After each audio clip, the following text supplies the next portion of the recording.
Dans ce cas de figure, il faut vraiment regarder l'âme de l'être.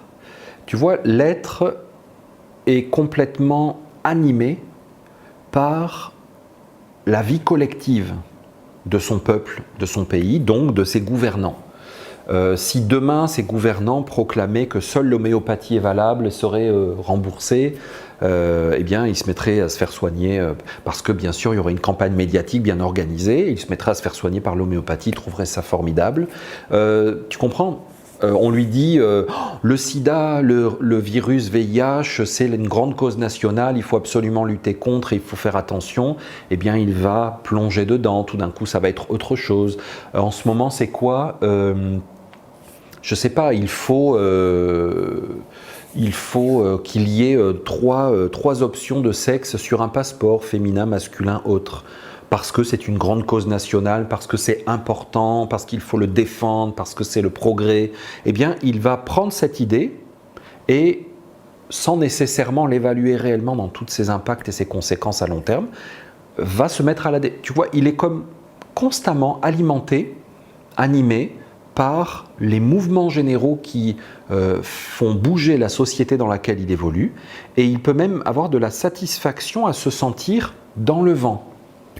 En mai 68, il était dans telle orientation, il faut porter des mini-jupes, il faut être blond, il faut être brun, il faut être branché, il faut être grand, il faut être petit, il faut être de droite, il faut être de gauche, c'est un individu qui vit dans la masse de son peuple.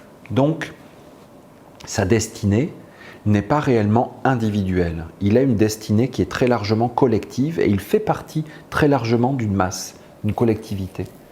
Donc, on ne peut pas, ça c'est un principe de base chez les Esséniens, c'est qu'on ne peut pas réellement regarder tous les êtres comme s'ils étaient égaux en incarnation. Nous sommes tous égaux en potentiel et en reliance au divin, mais nous ne sommes pas tous égaux en incarnation. Ça, c'est vraiment comme si tu vas dans la nature et que ton standard à toi, c'est toi. Hein, c'est souvent comme ça qu'on fonctionne. Tu regardes un arbre et tu vas dire, je ne sais pas moi, le pauvre, il ne peut pas se déplacer. Tu comprends ? Parce que toi, tu peux te déplacer physiquement, lui, il ne peut pas. Et donc, tu vas le juger et l'évaluer. Et tu voudrais, par exemple, lancer une association de militants pour que les arbres soient égaux et donc soient tous montés sur roulettes et qu'ils puissent aller où ils veulent. Tu comprends ? Tu voudrais des choses comme ça. Si un être pense, ou plutôt ne pense pas vraiment, mais qu'il laisse, donc il a délégué sa pensée, sa capacité de penser au ministère. Il vote pour des hommes politiques. Il fait de la démocratie représentative et il transfère à des êtres le gouvernement de sa vie. À ce moment-là, si le gouvernement, donc le gouvernail, dit on va par là, eh bien il y va. Et c'est en accord et en harmonie avec sa façon d'être et sa façon de vivre. Tu sais, on imagine souvent que l'Allemagne était nazie à l'époque de Hitler et que tous les Allemands voulaient l'extermination des Juifs, etc. Il y a eu bien sûr des grosses campagnes pour persuader les Allemands de la nécessité de la guerre et tout ça. Mais il y avait un énorme nombre de gens qui étaient contre. Mais le pays a quand même pris la direction et tout le monde en a subi les impacts. Nous vivons avec nos ancêtres et leurs choix et nous vivons dans un peuple. Nous ne sommes pas totalement des entités autonomes. Ou alors, il faut, si on le veut et si on le croit et si on le dit, il faut le faire. On va s'apercevoir que ce n'est pas forcément facile. Je citais Pierre Rabhi, c'est quelqu'un qui est allé au bout de son idée. Et il a dit, je préfère avoir pas grand-chose plutôt que de faire des concessions pour l'avoir. Une chose qui ne serait pas nécessairement à moi et qui ne serait pas nécessairement bénéfique et positive pour l'humanité dans son ensemble. Donc un être qui adhère à cette idée, qui se fait vacciner contre cette grosse grippe, en étant persuadé de sauver, de faire un effort collectif parce que grâce à ça, cette maladie va disparaître, son destin est tout tracé. Et il aura les conséquences des choix collectifs. Mais il n'a pas réellement complètement de destinée individuelle. il a une destinée collective. Et regarde cet être, probablement qu'il a dès le début une destinée collective. Il n'a pas nécessairement énormément manifesté d'individualisation dans sa vie. Il a fait des choix conformes. C'est quelqu'un qui est très conformiste. Ou quelqu'un qui... J'ai vu le cas de figure, quelqu'un qui t'a étonné parce que tu ne pensais pas que c'est quelqu'un qui aurait autant peur. Et finalement, il le fait parce que on lui a dit qu'il risquerait d'y avoir des choses. Donc lui, il prend des décisions en fonction de ça. Parce qu'il a à l'intérieur de lui des croyances, des valeurs très fortes qui nécessitent qu'il fasse ce choix. Pour lui, la responsabilité d'un citoyen dans un groupe est dictée par le gouvernement. Donc, il va estimer qu'il faut faire ce que le gouvernement dit pour être un bon citoyen. Ça peut aller très loin. Il peut dénoncer ses voisins juifs parce qu'il estime que c'est son devoir de citoyen, parce que son gouvernement le lui a dit. Et il peut dénoncer des enfants non scolarisés. Il peut dénoncer des gens non vaccinés. Et il le fera avec la certitude qu'il fait le bien. C'est la question de la perception du bien, c'est tout un sujet. Alors, ce n'est pas le sujet du jour, mais on retombe là-dessus, nécessairement.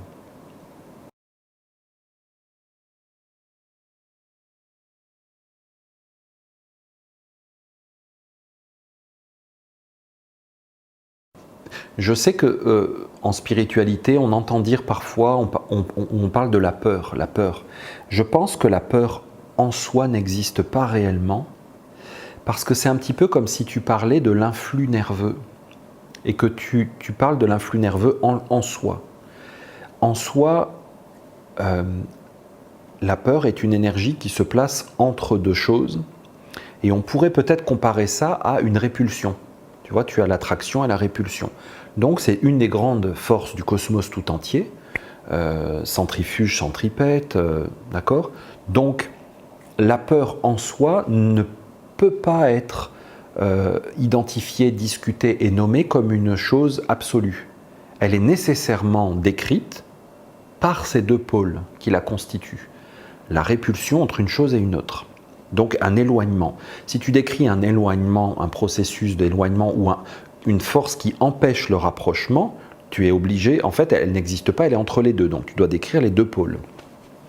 Et l'intensité à laquelle il y a cette énergie de répulsion, la force, je ne sais pas, la fréquence, je ne suis pas physicien du tout. Et donc,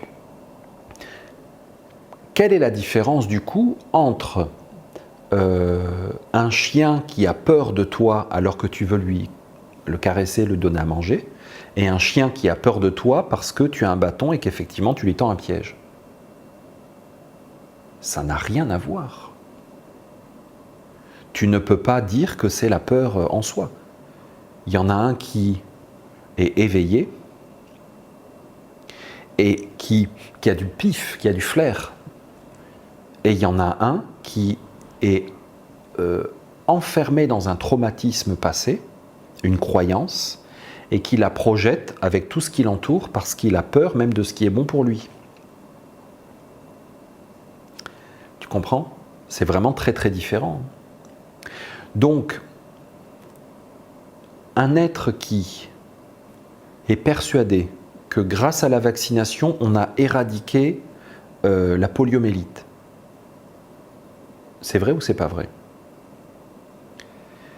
Ressent beaucoup de gratitude pour les découvertes médicales qui permettent de ne plus voir d'enfants sous des poumons d'acier. Si tu n'as jamais vu ça, tape sur YouTube « Enfants avec poumons d'acier, polio ». Dans les années 50-60, c'était encore très fréquent. Et tu te dis, grâce à la vaccination contre la polio, on s'est débarrassé de ça. Tu portes cet état de conscience parce que tu es de la génération, tu es né dans les années 30, 40, 50, 60 et tu as cette image, ces images en tête. Et donc tu as gardé en toi la certitude et l'image d'une industrie pharmaceutique, d'une organisation mondiale de la santé qui va dans ce sens et qui nous permet de vivre ces choses-là. Tu vas te faire vacciner avec grande confiance. Et même, on peut même te dire, en fait c'est un test, parce que le produit n'est pas validé, tu te dis, c'est pas grave, je vais faire progresser l'humanité, on va se débarrasser de cette maladie. Tu fais complètement partie d'un organisme et d'un système qui va dans cette direction. Et Rudolf Steiner a parlé d'une matérialisation. Pourquoi? Parce que la vision de Rudolf Steiner est une vision vivante. Et Rudolf Steiner est capable de décrire une maladie comme la poliomyélite, et physiquement, et subtilement. Et plus subtilement encore, des causes et des raisons premières pour lesquelles une âme est venue dans un corps vivre cette expérience. Il a donc une perception de la souffrance, de la maladie, même de la mort, du handicap, complètement différente. Parce qu'il ne sépare pas l'âme du corps. Si tu adoptes une vision matérialiste, sans vision d'âme, effectivement, il faut éradiquer la polio et que plus jamais aucun enfant ne connaisse cette horrible maladie. Si tu as une vision plus complète, tu peux peut-être comprendre un sens, le sens des choses et la raison des choses. Et comprendre qu'une maladie n'est pas que physique, une maladie est en soi un être qui vient s'associer au corps de l'homme pour vivre avec lui et lui porter un message, faire une expérience. Et que peut-être cette maladie n'est pas que dans un petit enfant, peut-être qu'en réalité elle concerne toute sa lignée et les actes qu'ont fait ses ancêtres ou que lui-même a fait dans le passé ou que son pays fait. Donc, la vision de Rudolf Steiner pour moi, qui est la vision essénienne, est beaucoup plus complète, mais aussi du coup peut-être un peu complexe et vaste, avec des ramifications qui nécessitent une âme pour appréhender la question de la maladie. Donc un être qui a un regard uniquement matériel, finalement il a bien raison de se faire vacciner parce qu'il est cohérent avec lui-même. Donc un être qui a peur de la maladie ne regarde nécessairement que le corps physique. Et il peut faire un choix qui est cohérent avec sa manière générale de vivre.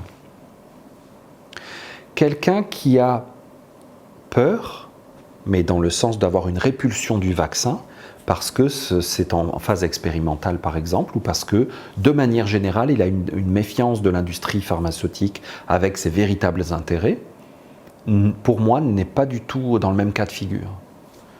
Et il peut avoir peur de ça parce qu'il est en réalité en cohérence avec sa propre façon de vivre et ses propres choix personnels et ses propres choix par ailleurs dans sa vie. Donc on ne peut pas poser la question en ces termes-là, je trouve. Tu vois, se faire vacciner parce qu'on a peur de la maladie, ne pas se faire vacciner parce qu'on a peur du vaccin. Ce sont deux choses complètement différentes, même si on peut utiliser dans les deux situations, le mot répulsion.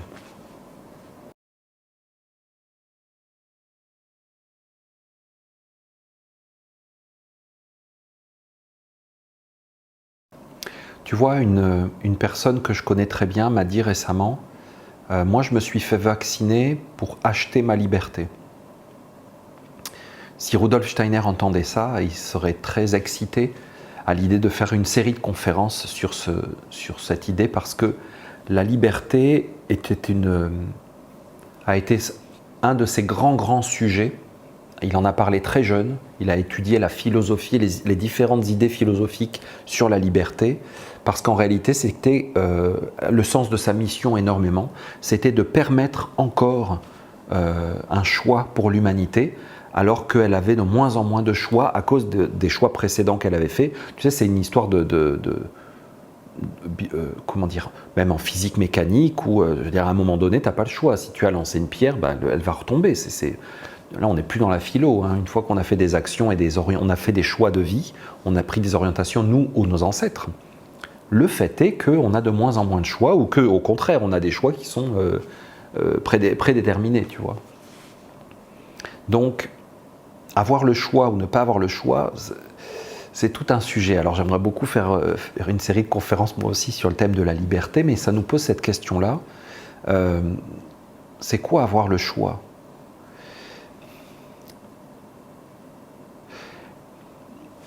Est-ce que, ça c'est un grand fantasme de l'homme, millénaire.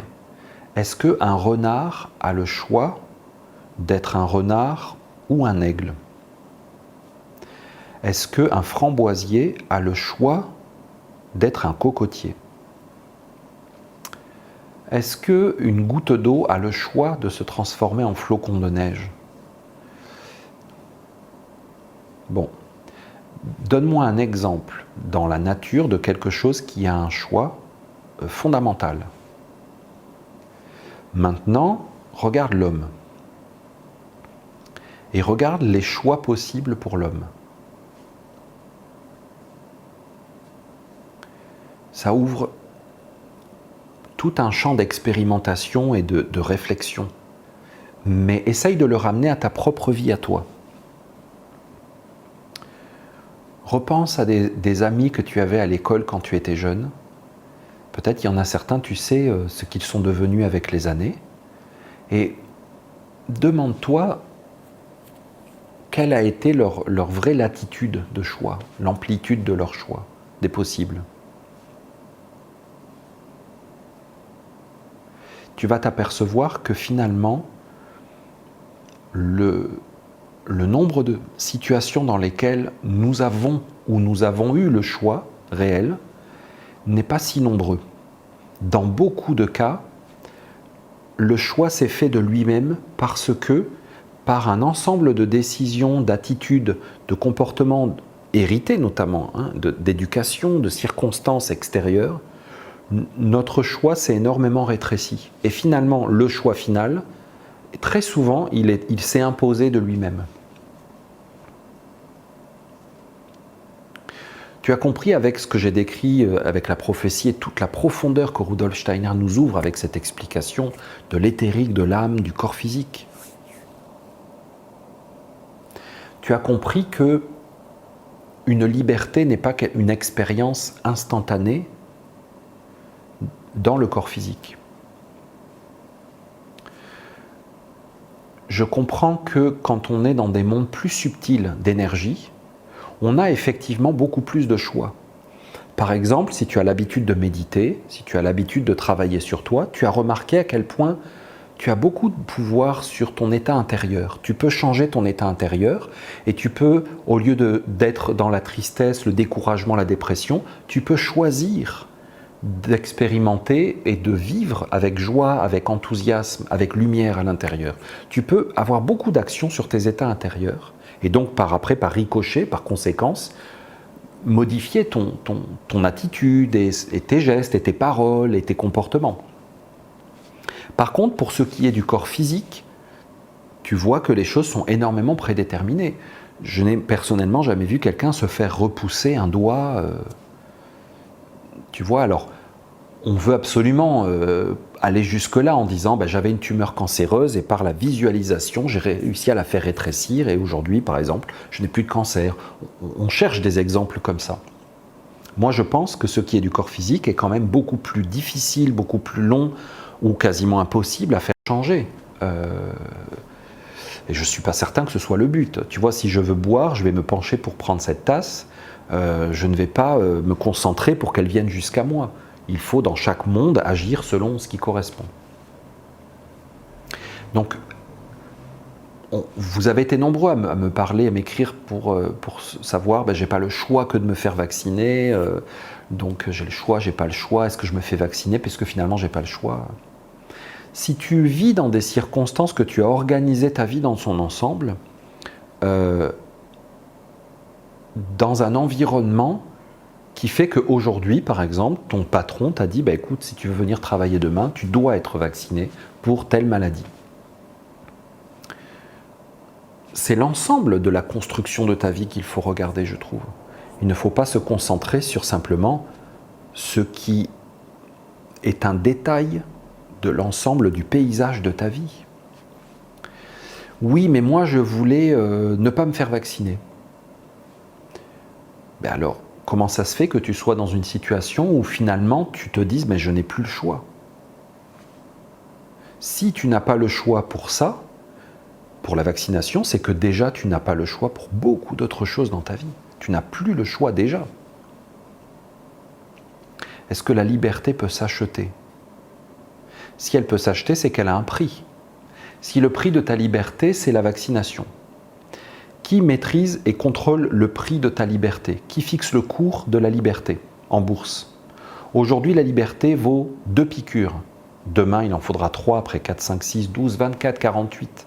Aujourd'hui, la liberté pour un enfant, c'est 13 piqûres dès sa naissance. Ou la première année, je ne sais pas, je ne me suis pas tenu au courant. Aujourd'hui, la liberté pour un parent, c'est la scolarisation d'un enfant dès l'âge de 3 ans. Aujourd'hui, là, tu comprends? Qui fixe le cours de la liberté dans ta vie? Moi, quand j'étais jeune, on me disait, tu sais, parce que je disais, je veux faire ceci, je veux faire cela. Non, mais passe ton bac d'abord. Après, tu seras libre. Tu auras fait des études et un bon métier avec un gros salaire. Ensuite, tu pourras te payer des vacances de l'autre bout du monde. Alors que regarde, si tu gagnes le SMIC, tu iras en camping à Palavas-les-Flots. Ça sera pathétique. Tu seras nul. Tu auras une petite voiture, tu ne pourras pas vraiment te déplacer souvent. Si tu gagnes de l'argent, tu iras dans les meilleurs restaurants. Regarde comme c'est génial. On m'a inculqué que la liberté avait un prix, un coût. Donne-moi ceci, et je te donnerai la liberté. Ponds beaucoup d'œufs et j'augmenterai la taille de ton enclos. C'est un peu ça. Hein. Mais si déjà, dans la réalité, tu sais que tu es largement dans un enclos et que ta vie est largement conditionnée, que tu as très peu de liberté de manœuvre en réalité. Tu ne cultives pas tes carottes, tu es bien obligé d'aller au Carrefour Market en bas de ta rue pour les acheter. Bon, mais voilà, regarde ce qui est dans ta vie. Regarde. Tu sais, se faire vacciner ou pas, je comprends que si ça touche ton corps et que tu as des gros doutes sur l'honnêteté, la probité des entreprises qui fabriquent tout ça, ça te chiffonne. Tu te dis, mais je vais me faire injecter je sais pas quoi, dans quel but et tout ça. Je comprends. Hein. Mais regarde ton corps la plupart du temps. Je te dis, on te dit, tiens, aujourd'hui c'est lundi, la semaine, aujourd'hui c'est dimanche, tu es en vacances. Ça fait des années qu'on te dit ça. Aujourd'hui c'est telle heure, tu commences à travailler. Non, c'est telle heure, tu dois sortir, c'est fini. Ça fait des années on fait faire ça à ton corps, depuis que tu es petit. Donc, tu as déjà soumis ton corps à énormément de contraintes et d'obligations. Je comprends qu'à un moment donné, tu dois fixer un point, dans ce que tu acceptes. Peut-être c'est ça que tu ressens. Tu te dis à un moment donné, il faut que je mette un holà, il faut que j'ai un garde-fou, il faut que j'ai une limite et une frontière, parce qu'après, on va aller où là? À la 15e injection, je devrais toujours dire oui. Mais en réalité, là, tu te poses cette question parce qu'elle t'a effleuré l'esprit. Mais cette question se pose depuis très longtemps dans ta vie. Peut-être que tu t'en étais peut-être déjà rendu compte et déjà peut-être que tu as fixé des limites et tu as fait des choix de vie. Hein, je l'espère pour toi. Mais tu vois cette personne qui m'a dit « j'ai acheté ma liberté » avec un pass vaccinal ou sanitaire, avec un code QR. Donc j'ai fait mes injections obligatoires, j'ai acheté ma liberté. Eh bien, j'aimerais bien la rappeler aujourd'hui pour lui dire « alors, elle coûte combien ta liberté aujourd'hui ?»« Ah, elle a augmenté un petit peu, il faut 3 plutôt que 2 injections. Le cours a augmenté. » Mais qui fixe le cours de ta liberté? Mais c'est effrayant de dire des paroles comme ça. Mais en réalité, comment tu peux avoir cette pensée quand tu es une personne éduquée, tu as un doctorat d'université, tu es une personne très éduquée, très intelligente? Comment tu peux avoir une pensée comme ça? Parce que ta vie tout entière est déjà organisée. Parce que comme a dit Rudolf Steiner, peu à peu, pas toi, même tes parents, le corps éthérique a été lessivé et enlevé, détaché du corps physique. Donc ce n'est plus vraiment le corps astral et ton âme qui animent ton corps physique, c'est énormément plus la société, les médias, le gouvernement, l'âme groupe de ton peuple. Donc aujourd'hui, tu penses dans l'âme groupe de ton peuple. Et lorsque tu as une pensée qui te semble conforme, rassurante, c'est parce que tu touches, tu sais, regarde les moutons, les brebis. Ce sont des animaux qui ont énormément besoin de contact. Des fois, c'est marrant, tu peux les voir dans des champs, c'est trop drôle. Il y a un immense champ avec de l'herbe partout, et ben les brebis ou les moutons sont à 4 ou 5 collés en train de manger ensemble. Parce qu'ils aiment sentir l'autre. Ils sont très très anxieux quand ils sont détachés des autres. Ils ont toujours besoin d'être très proches. Eh bien, nous avons ce genre de pensée aussi. Et parfois, lorsque nous attrapons une pensée ou une opinion qui colle avec les autres, ça nous rassure énormément, on se sent rassuré et stabilisé. Et il n'y a pas de honte à ça, il n'y a pas de mal à ça. Vraiment. Donc, si tu dis moi j'ai acheté ma liberté avec mon pass vaccinal, tu as attrapé une pensée qui te rassure. Moi je te dis combien coûte ta liberté et qui fixe le prix. Donc, tu vas voir que souvent derrière l'idée, ben moi je me fais vacciner parce que je n'ai pas le choix, souvent il peut y avoir cette idée-là. Il peut y avoir aussi une évaluation beaucoup plus claire et sage, qui serait la suivante, de dire, tu vois, j'ai eu le cas il n'y a pas longtemps, quelqu'un qui m'a écrit et qui m'a dit, mon fils fait des études, et dans le cadre de ses études, il doit faire un stage professionnel, et pour faire ce stage, il faut qu'il soit vacciné. Et c'est une souffrance pour lui, une souffrance intense, intérieure, psychologique, parce qu'il n'est pas pour la vaccination, il est même plutôt contre cette vaccination, en tout cas celle-là, mais en même temps, il y a une grosse pression sociale, familiale, et puis même il a une pression personnelle, parce qu'il a vraiment envie de faire ce stage, il a envie de faire ses formations. Donc, moi je pense que dans ces cas-là, il faut être cohérent. Il faut être cohérent, il faut être entier dans ses choix de vie et dire « Je veux vraiment faire ce stage, je veux vraiment apprendre ce métier, j'ai toute ma vie devant moi, j'ai tout un chemin à tracer, donc j'y vais complètement. » Et cette vaccination ne fait finalement seulement partie d'un ensemble de concessions que je vais faire pour pouvoir faire ce boulot. Tu vois, aujourd'hui, si tu me disais, je sais pas moi, moi, ma passion, c'est de préparer la cuisine pour les autres. Je veux ouvrir un restaurant en France. Je te dirais, en France, t'es fou avec l'URSSAF, les taxes, les contraintes, les lois, les réglementations, c'est l'enfer. Il y a plein d'endroits où tu serais vachement plus à l'aise et où tu gagnerais beaucoup plus le vrai fruit de ton travail. Et tu te dis, oui, mais non, mais moi, mon rêve, c'est d'avoir un restaurant à Paris ou à Avignon, à La Rochelle, tu vois. Eh bien, ok.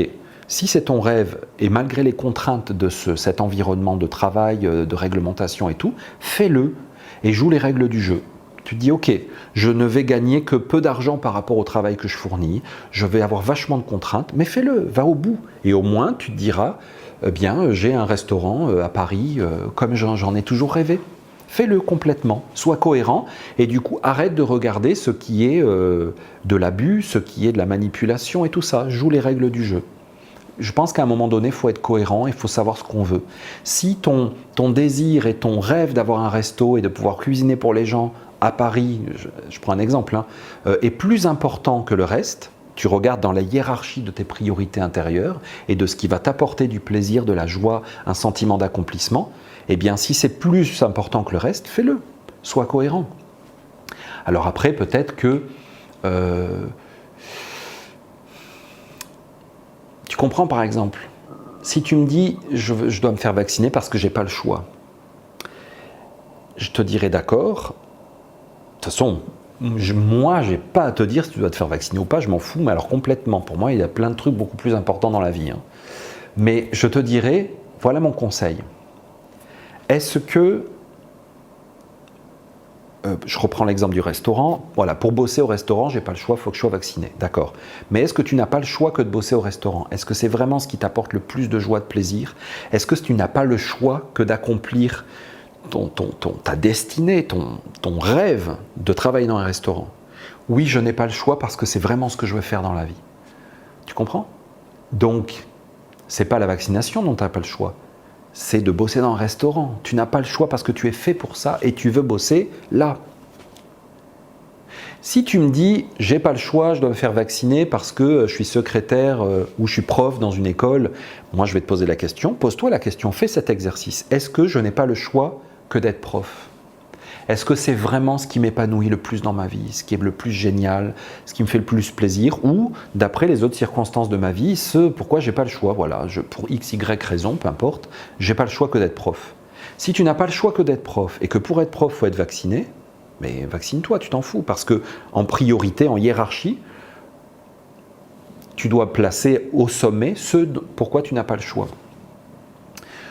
Si tu me dis, moi, j'ai pas le choix que de vivre dans la nature, j'ai pas le choix que de ne pas avoir de patron, pas d'horaire, je veux être mon propre patron, je veux vivre, j'ai pas le choix que d'être en autarcie parce que c'est ce qui m'épanouit le plus, eh bien, fais-le. Et si pour ça, tu n'as pas besoin d'être vacciné, ben, ne sois pas vacciné. Donc, avant de te demander si tu n'as pas le choix d'être vacciné ou pas, demande-toi la raison pour laquelle tu dois être vacciné. Est-ce que ça, tu n'as pas le choix?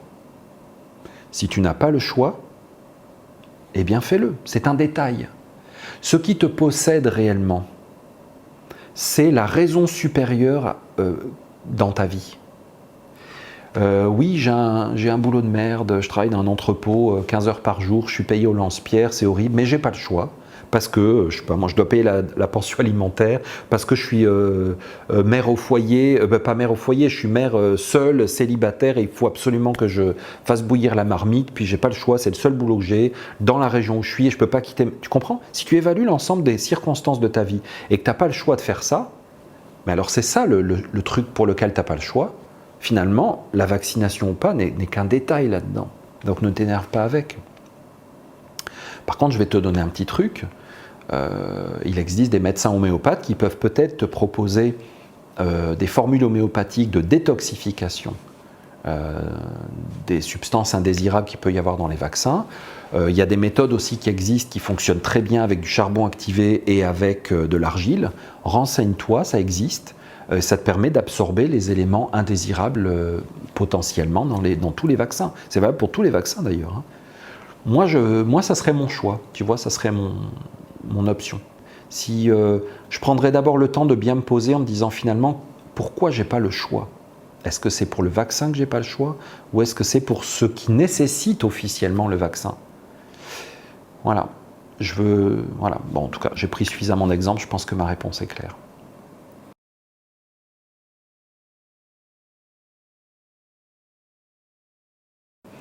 Alors je trouve que la prière est une activité naturelle de tout homme. D'ailleurs nous prions de multiples façons, hein. Il y a énormément de façons de prier.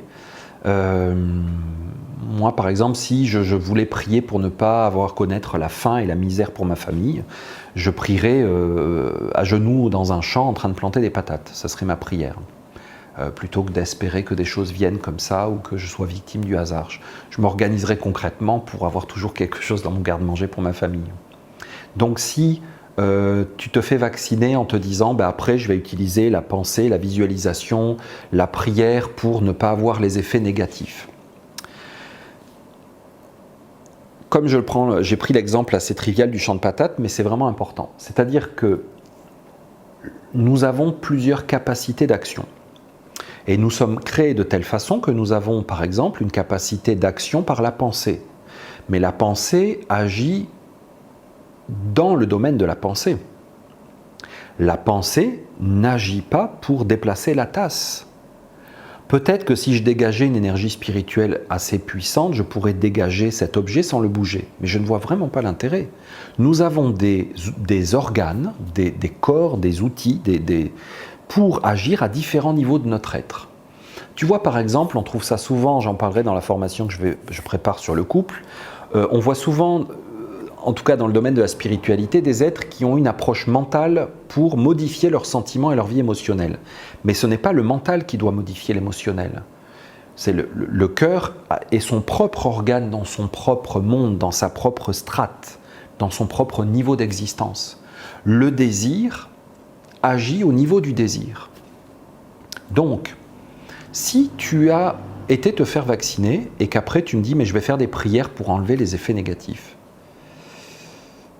tu as fait un acte physique, concret, tu as eu une injection d'une substance dans ton corps physique.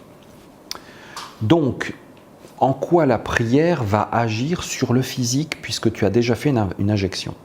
Comme je t'ai dit dans la question précédente, je trouve qu'au niveau physique, le charbon activé, l'argile et l'homéopathie sont beaucoup plus efficaces, à condition que tes organes émonctoires fonctionnent, pour agir au niveau physique.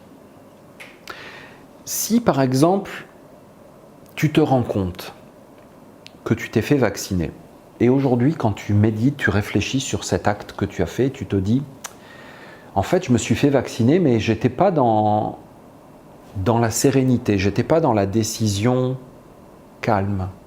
J'ai agi dans la précipitation parce que j'ai parlé avec ma voisine, avec ma sœur, avec mon ami, et j'ai eu peur.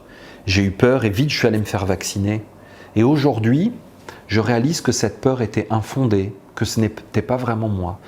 Pourtant, j'ai fait un acte qui s'est inscrit dans ma vie comme motivé par la peur, et comme c'est un acte physique, il va résonner et il va engendrer quelque chose dans ma vie. Et il est maintenant en moi, puisque j'ai cette substance.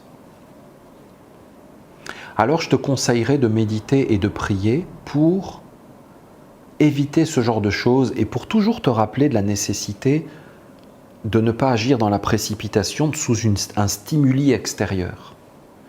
Et tu vois, je me dirais, moi je prierais en me disant que plus jamais je ne réagisse aussi fort par des stimulations extérieures. Et que si un jour quelqu'un vient me dire, tu sais, je prends toujours cet exemple de la Deuxième Guerre mondiale, voilà, le gouvernement lance un nouveau décret, une nouvelle loi, que s'il y a des juifs près de chez vous et que vous êtes au courant, et qu'on sait que vous étiez au courant et que vous ne les avez pas dénoncés, vous aussi vous serez envoyé en camp de concentration ou vous aurez une amende. Si un jour j'entends ça, que je ne réagisse pas, que je ne sois pas animé aussi facilement comme une feuille qui ballotte au vent sans direction, sans orientation. Je veux toujours être ancré. Et de savoir que le vrai ancrage et la vraie protection, c'est dans la vie quotidienne et c'est dans le contact que tu as avec les vraies choses de la vie. Je ne veux plus jamais me faire influencer par une émission de télé, par un pseudo-médecin ou pseudo-scientifique, par un pseudo-comité, par un pseudo-organisme mondial de la santé, par un pseudo-ministre. Je ne veux plus me faire influencer. Je veux me poser, je veux être dans le calme et je ne veux pas être dans la réactivité à ce monde fou et hystérique. Et je veux que mes actes soient posés et réfléchis. Et si je veux me faire vacciner, que ce soit avec recul, décision claire, et à ce moment-là, c'est une décision pour laquelle je n'ai pas besoin de prier. Parce que c'est un acte réfléchi que j'ai fait, je sais pourquoi. Et si je pense qu'il peut y avoir des conséquences peut-être potentiellement négatives physiologiquement, alors j'agis physiologiquement pour éviter ces conséquences. Mais je trouve que sinon tu mélanges deux mondes. Ça n'a aucun rapport. Je ne vois pas l'intérêt de se faire vacciner puis de prier parce que ta prière va être motivée par la peur et l'imagination que ta prière va agir sur le corps physique. Le corps physique a besoin de physique. Le corps de désir a besoin de puissance énergétique de désir. Ton corps de cœur, ton corps de sentiment a besoin de prière. Si tu sens que tu t'es fait envahir par la peur et déstabilisé dans ton cœur et que tu t'en rends compte après coup, prie pour rétablir l'harmonie, la sérénité, la beauté et la vraie nature de ton cœur, qui est dans la prière. Ne mélange pas le reste, ça n'a aucun rapport.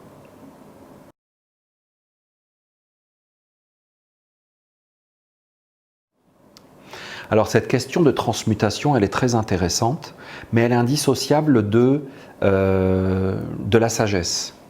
Donc quelqu'un qui serait capable de transmuter par exemple le vaccin et donc de ne pas avoir l'information contenue, je trouverais ça étrange parce que c'est un peu comme si tu me disais est-ce que je peux manger une banane et faire comme si je ne l'avais jamais mangée, elle disparaît de mon corps et l'information disparaît. Déjà je trouverais ça étrange comme démarche, de faire une chose puis de la faire disparaître. Deuxièmement, rien ne disparaît, tout se transforme. Donc si tu as pris une charge avec... Je prends l'exemple de la banane parce que, tu sais, à focaliser trop sur le vaccin, on perd complètement de sens les réalités. Il faut ramener ça à du concret qu'on connaît.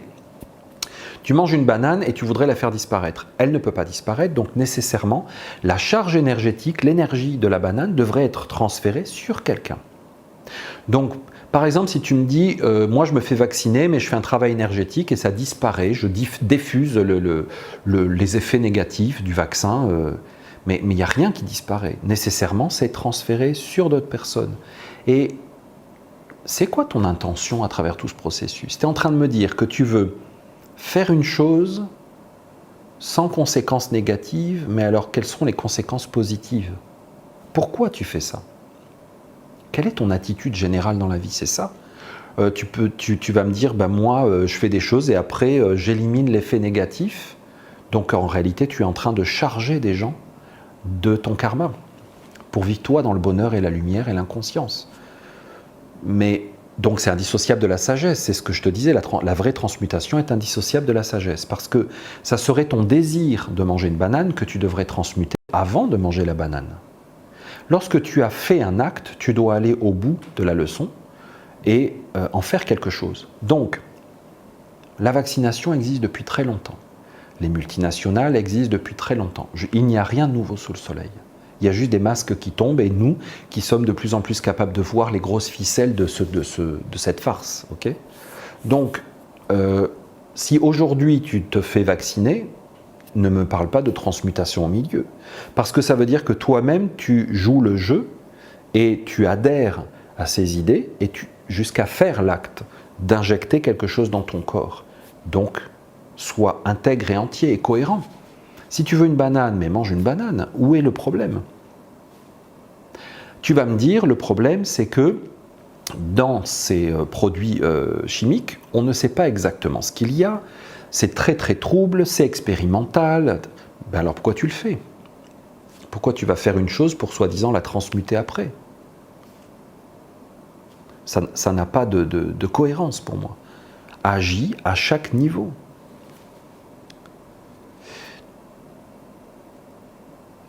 Tu sais, cette question de la libération, elle est très proche de notre façon occidentale à nous d'envisager les déchets. Nous avons produit aujourd'hui dans notre environnement des matières qui ne sont plus recyclables. Donc, dire « Ah oui, j'ai un emballage plastique, mais c'est pas grave, je vais m'en libérer, je vais le transmuter », ça n'a aucun sens. L'homme ne transmute jamais rien. Arrêtez ces illusions. Il n'y a que la Terre qui peut transmuter. Or, la Terre a des exigences pour ce qu'elle doit transmuter. Je ne crois pas du tout que la Terre transmute toutes les bêtises et les stupidités et la folie de l'homme. Ce n'est pas vrai. Donc, si l'homme crée des substances qui... il est question du graphène, d'aluminium dans des produits chimiques qu'on nous injecte. Si l'homme fait ça, nécessairement, ces substances sont dans son corps et il devra vivre avec. C'est tout. Mais ça fait des décennies et des générations que nous nous mettons en relation avec ne serait-ce que le plastique, la lumière électrique, les ondes. Nous sommes constamment immergés dans un ensemble de choses artificielles. Pourquoi devrions-nous nous concentrer uniquement sur cette chose pour la transmuter? Où est la transmutation de tout ce que nous mangeons, des produits chimiques, des ondes? Seule la Terre transmute. L'être humain ne transmute rien. Si l'être humain transmute une chose, c'est soit qu'il a accédé à une sagesse, auquel cas je ne vois pas pourquoi il peut dire « je me fais vacciner et j'accède à une sagesse après ». Il est en train de détourner le mot transmutation pour dire « je fais une chose et je m'en lave les mains ». C'est Ponce Pilate. Je vous largue Jésus, débrouillez-vous avec lui, moi je m'en lave les mains. Je fabrique du plastique, je le mets dans un trou, hop, il a disparu, a plus. C'est complètement absurde comme attitude. Et d'utiliser des pseudo-raisons spirituelles ou un pseudo-mécanisme spirituel énergétique, c'est une arnaque, pour être gentil. La transmutation n'a rien à voir avec tout ça. C'est ce que je pense. Donc si tu veux transmuter, transmute tes pensées, tes sentiments, tes désirs, afin de ne vivre que des choses organiques et naturelles.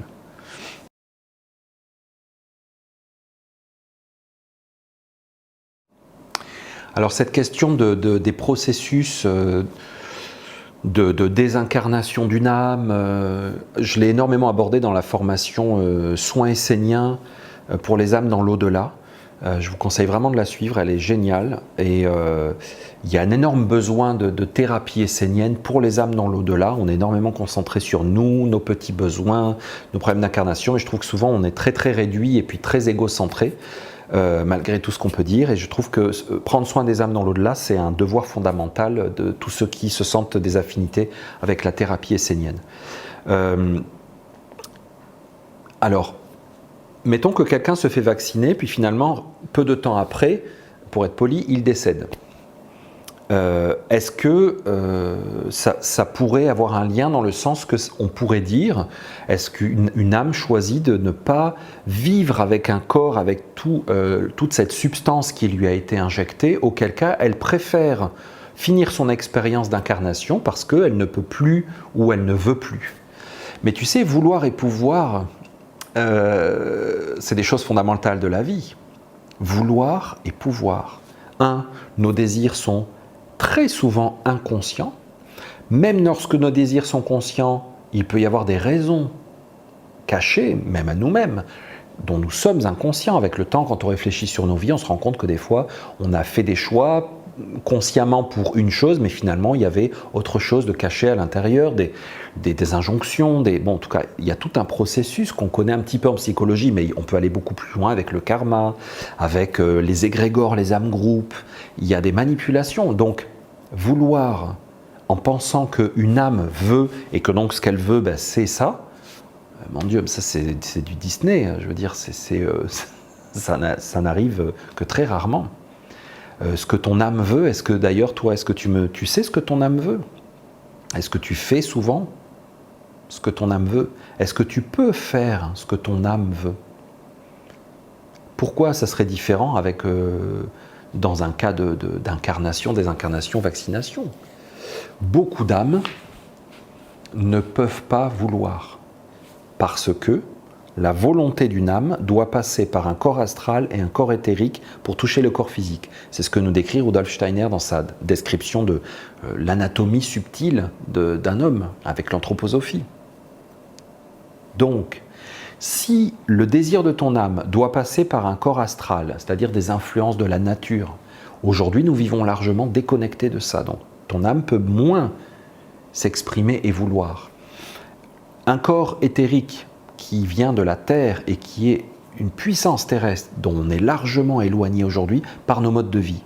Donc ton âme a beaucoup plus de mal à toucher ton corps physique et à pouvoir lui impulser des mouvements d'une animation qui viennent directement d'elle.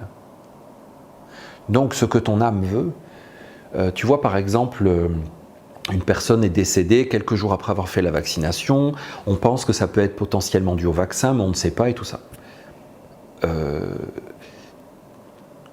Est-ce que son âme ne voulait pas vivre avec le vaccin? Mais alors, si son âme ne voulait pas vivre avec, pourquoi elle n'a pas été capable de ne pas vouloir la vaccination? Tu comprends? Il faut envisager ça vraiment dans un ensemble beaucoup plus grand. Une âme a, je trouve, souvent peu de moyens de vouloir. Et si tu regardes qui veut la vaccination aujourd'hui, mais ce sont des influences externes sous la menace. Ici, dans le pays où je vis, on est rendu à payer. Alors, on a payé les gens, on leur a donné 100 € s'ils se faisaient vacciner. Ça, c'était l'été passé. Et maintenant, les personnes retraitées, on va leur enlever une partie de leur retraite. Pour certains, ça représente à peu près 15 à 20% de leur retraite qui leur est supprimée à la source s'ils refusent la vaccination. Donc, un désir est transféré à un être humain par la force, par l'obligation, par la contrainte, par la loi. Mais nous vivons ça depuis des années dans énormément de domaines. Nous avons été éduqués pour cela. Donc notre âme vit une contrainte dans tous les domaines depuis longtemps et de façon qui touche profondément le corps physique. Je ne suis pas certain qu'un vaccin soit énormément plus. Donc je ne pense pas que des âmes quittent délibérément le corps à cause d'une substance physique.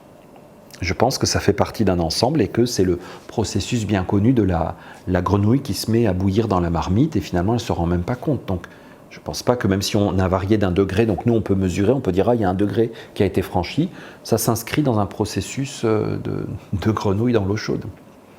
Donc est-ce que une âme a été en contact avec cette chose-là et maintenant elle est concernée, même dans l'au-delà, elle va être associée avec l'énergie de la vaccination et tout ça, mais bien sûr. Ça, je l'explique vraiment en détail dans la formation des soins esséniens pour les âmes dans l'au-delà. Nous sommes, l'âme est en contact avec la totalité des choses qui nous entourent et dans lesquelles nous vivons. Si des enfants ont travaillé dans des conditions inhumaines pour fabriquer des vêtements que je porte, je suis associé à ça. Comment il pourrait en être autrement? Je ne peux même pas le transmuter. Donc, dans l'au-delà, la vaccination concerne les êtres, mais je pense que c'est absolument infime, infinitésimal même dans l'océan de choses dans lesquelles nous baignons à tous les niveaux. Donc de ce point de vue-là, je trouve qu'il ne faut pas trop monter non plus en épingle cette histoire de cette vaccination spécifique.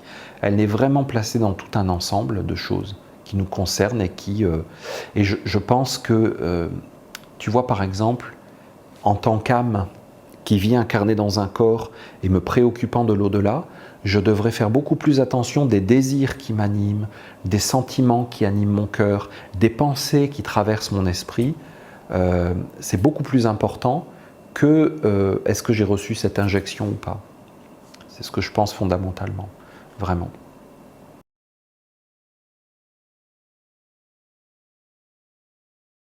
Alors dans tous les cas, lorsque l'on fait une chose, consciemment ou inconsciemment, on s'associe avec cette chose, et donc par voie de fait, en réalité, plus tu vas profondément par ce qui est à l'origine de cette chose. Si tu as fait une manifestation pacifiste, peut-être avec le temps tu t'es rendu compte qu'en réalité tu étais manipulé parce que les organisateurs de cette manif eux-mêmes avaient des intérêts politiques. Tu sais, c'est ce qui nous écœure un petit peu dans la politique d'ailleurs, c'est qu'en réalité il y a toujours des ficelles, des jeux, des intérêts, des concessions, des magouilles, et que ce qui nous est présenté comme parfois un progrès, quelque chose de positif, en réalité ça l'était pas tant que ça. Bon, donc toujours tu es associé de façon plus ou moins consciente, parfois totalement inconsciente, à ce qui est derrière la chose dont tu n'as qu'une apparence, tu vois. Et je pense qu'il ne faut pas trop se stresser avec ce vaccin en particulier, parce qu'il ne fait vraiment encore une fois que partie d'un ensemble. Et donc, lorsque tu te fais vacciner avec ce vaccin en particulier pour cette grosse grippe, oui, tu es associé à l'intention qui était placée derrière cette campagne de vaccination, avec l'énergie contenue dans les ingrédients, y compris les ingrédients secrets cachés à l'intérieur. Oui, de la même façon que peut-être on t'a fait manger des organismes génétiquement modifiés par Monsanto depuis des années sans que tu le saches. De la même façon. Donc c'est une source d'éveil global. Tu sais, dans la vie, tu peux vivre les choses et t'énerver. On a beaucoup d'occasions. Tu peux vivre les choses et être frustré, être déçu, être en colère, être désespéré. Comme je parlais de la Première Guerre mondiale, et puis ces jeunes hommes qui se sont retrouvés, qui se sont rendus compte qu'ils se faisaient complètement arnaquer, baratiner. En tout cas, certains s'en sont rendus compte. Et puis tu peux aussi utiliser ça comme une source d'éveil. Tu vois, je sais pas moi, je suis un de ces jeunes hommes, je suis blessé sur le champ de bataille en 1917 et au moment où Rudolf Steiner fait sa prévision, et je me dis, tu vois, avant de mourir, je me suis fait arnaquer, qu'est-ce que je me suis fait baratiner, on m'a dit, allez libérer l'Alsace ou la Lorraine, ou on m'a dit, allez donner une raclée, mettre une raclée aux Français, peu importe le camp où tu es, je me suis fait arnaquer, plus jamais je croirai ce qu'on me dit. Et je meurs avec cette pensée. Peut-être que j'ai une opportunité de m'éveiller, que dans ma prochaine incarnation, assez jeune, je me dirais il me semble qu'il y a un truc qui cloche, et puis qu'on nous dit quelque chose, mais que finalement c'est pas vraiment vrai, on a des intentions cachées, et que je serai une génération plus éveillée, et moins crédule des hommes politiques et des actualités, des médias et tout ça. Et je me dirais, j'aurais de la défiance envers les médias et le pouvoir et toutes les informations et les affirmations de mes profs et tout ça. Je me dirais, la prochaine fois, je me prendrai moins au jeu. J'irai avec, comme les chats, tu sais, des fois qui s'approchent avec prudence, tu le vois dans leurs mouvements. Je serai plus en éveil dans mes pieds, en contact avec la terre. Je m'éveillerai pour sentir si c'est vrai ou pas. J'accueillerai un instinct aussi. Et je ferai plus attention. Si nous avons généralement cette attitude, alors une épreuve ou une expérience de vie au sens large peut être finalement bénéfique, même si finalement, des fois, voilà, je me suis fait tuer en 1917, je suis mort, donc je me suis fait avoir, j'ai perdu tout mon potentiel et tout ça. Alors, est-ce que mon âme, dans le fond, avait choisi ça? Voilà, on repart sur la question du choix et de la liberté, et puis du potentiel. Tu sais, avoir le choix. Regarde dans la vie les gens qui ont le choix. Est-ce que tu as le choix, toi, tout de suite, là, d'aller en vacances sur un yacht dans un pays de rêve? Pour avoir le choix, il faut avoir beaucoup d'énergie. Est-ce que tu as le choix de partir vivre en autarcie à la campagne? Est-ce que tu as le choix? Est-ce que tu sais cultiver des carottes, toi? Est-ce que tu saurais faire un champ de blé, du beurre? Tu sais, pour avoir le choix, il faut avoir beaucoup d'énergie. Et je pense qu'il faut être ensemble. Il faut former une communauté d'individus qui ont chacun des compétences pour mettre en commun ces compétences et avoir beaucoup plus de choix. Le choix, ça se travaille et je pense que globalement, la grande leçon que nous pouvons tirer de ces années que nous vivons où, de façon spectaculaire, il se passe des choses qui étaient inimaginables encore il y a peu, c'est que nous avons tout intérêt à travailler sur nous pour récupérer une autonomie, une liberté et une souveraineté intérieure et individuelle. Ça passe par chacun de nous.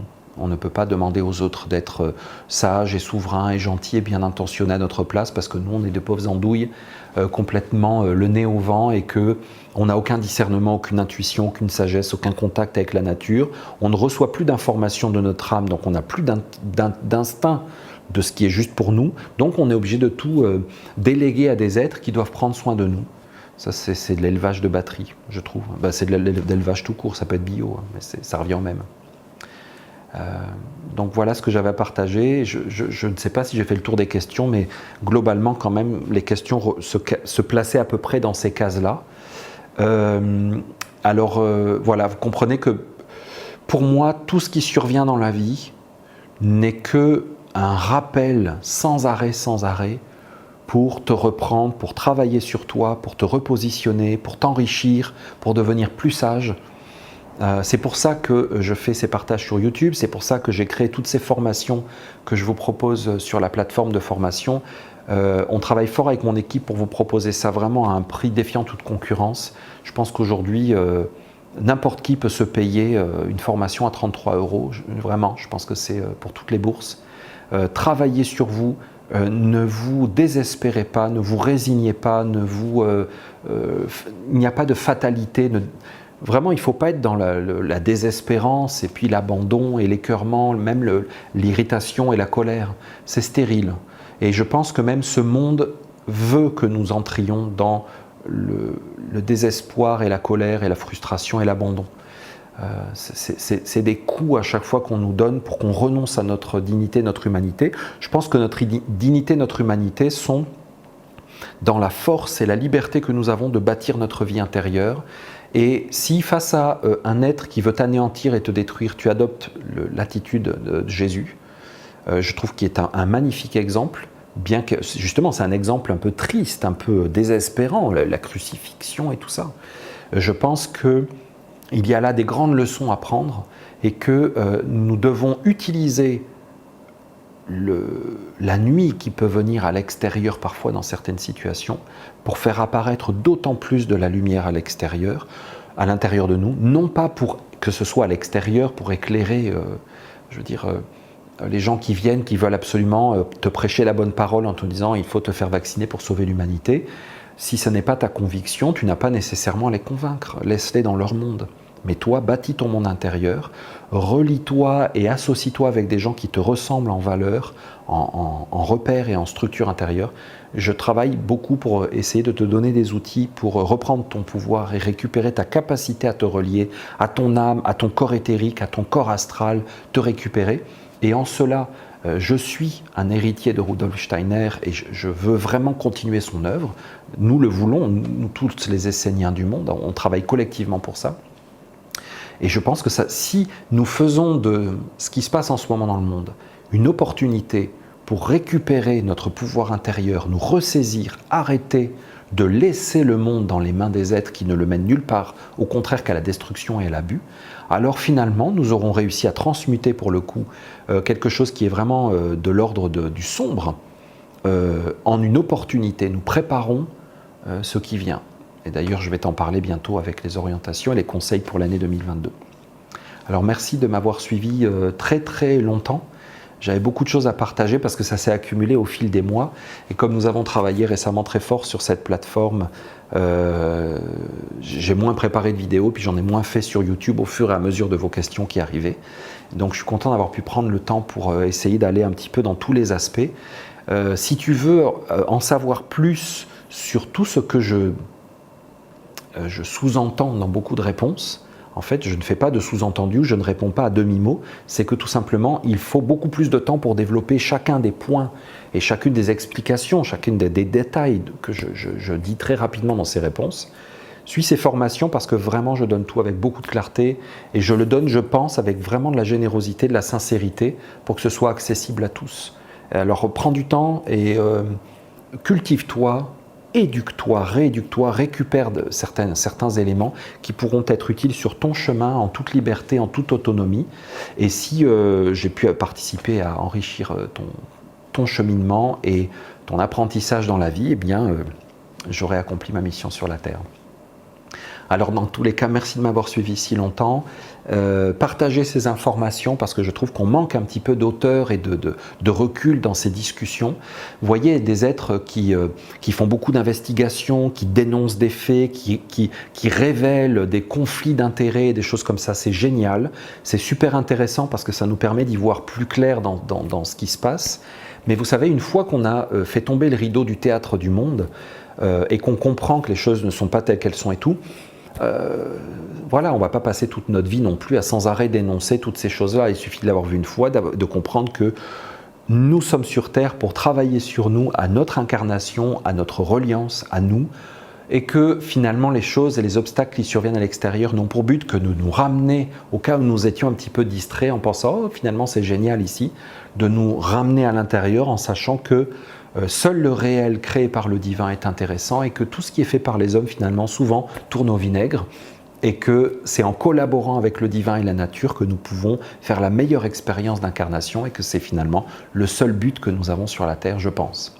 À bientôt tout le monde et merci encore pour votre bienveillance et votre soutien, c'est vraiment super apprécié.